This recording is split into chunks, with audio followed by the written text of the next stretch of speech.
¿Qué sucede cuando algo deja de estimularnos? Cuando ya no tenemos ganas de crear sobre la línea que creamos. Cuando una de nuestras condiciones humanas, como es el trabajo, deja de ser una apuesta de sentido en nuestra vida. Aparte de alienarnos, ¿cómo llevamos esa crisis? En esta cápsula de videos alternativos quiero hablar con ustedes sobre las crisis de creatividad en distintas áreas de nuestra vida. En mi caso, como escritora de filosofía y creadora de contenido para su difusión en Internet, me parece que las crisis de creatividad no las vivimos únicamente las personas que creamos contenido, ni las personas que se dedican a alguna bella arte, sino todas. Todas las personas que, aparte de cumplir con una acción de elaborar, como decía la filósofa Hannah Arendt, es decir, cumplir con las actividades vitales de nuestro cuerpo, cubrir necesidades humanas como dormir, comer, orinar, descansar, estar alerta, defecar. Eso que hacemos igual que el resto de los animales, tenemos otra actividad como seres humanos llamada trabajo. Así que creo que cualquier persona que haga algo más en el mundo y esa actividad sea distinta a las actividades animales, puede llegar a tener una o muchas crisis de creatividad, altibajos en su estimulación, momentos de pausa en el imaginario. Y he aprendido que para continuar ayuda muchísimo pausar, respirar y pensar cómo seguir. Quiero hablar de este tema en específico porque es una pregunta recurrente en mis conferencias universitarias y cafés filosóficos cuando me encuentro con un grupo de personas, pues constantemente me preguntan si tengo crisis de creatividad al dedicarme a la escritura.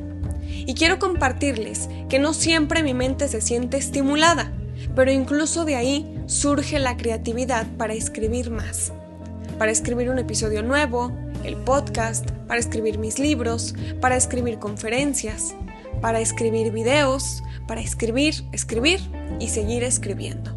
Así que les compartiré cómo desarrollo mis actividades creativas en mi trabajo, pues esto comenzó desde mis 5 años de edad al iniciar mis clases de ballet clásico. ¿Qué aprendí de eso?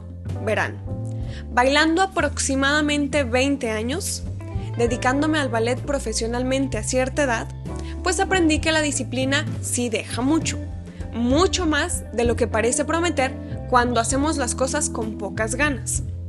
El ballet clásico tuvo sus inicios desde el Renacimiento italiano, desde 1400-1500, que Francia adoptó la técnica de Italia y le puso un nombre. Ballet es el verbo bailar en francés, así que la técnica comenzó desde hace más de 500 años. Esto significa que cuando estás aprendiendo la técnica clásica, no pasas crisis creativas porque digamos que todo está escrito.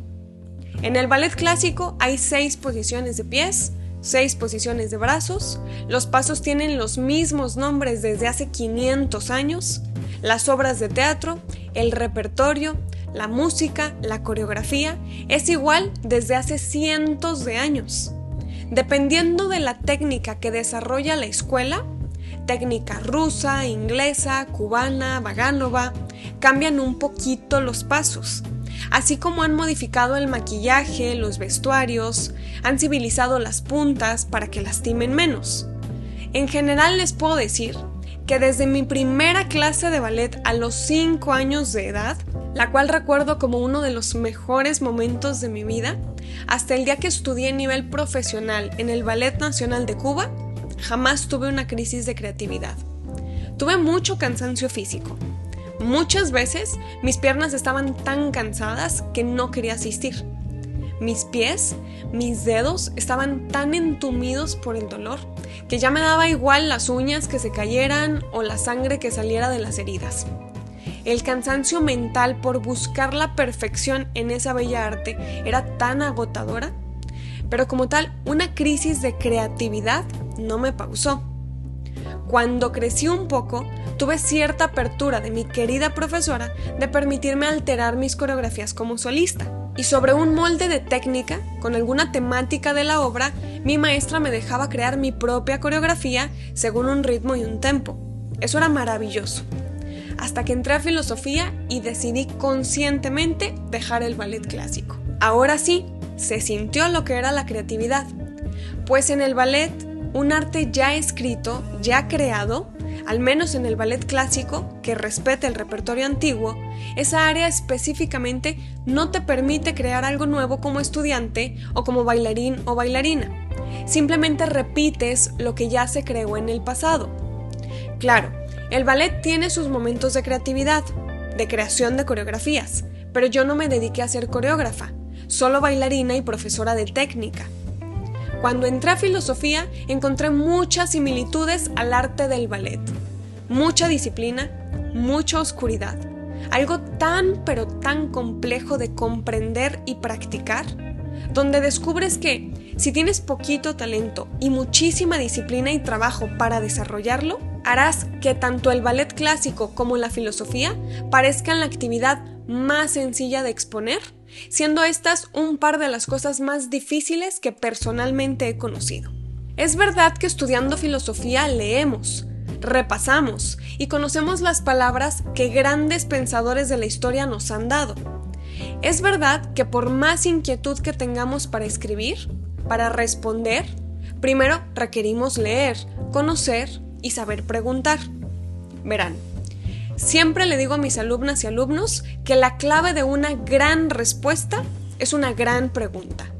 Y claro, para que yo pudiera escribir 2 libros de filosofía, tuve que leer más de 100.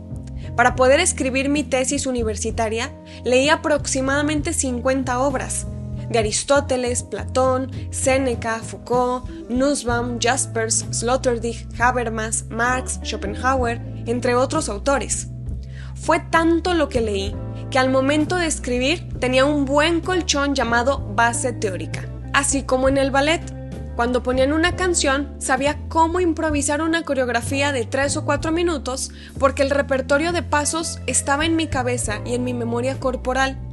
Igualito, comenzar un proyecto creativo puede traer crisis cuando hay poco bagaje de conocimiento en el área en la cual nos desarrollamos.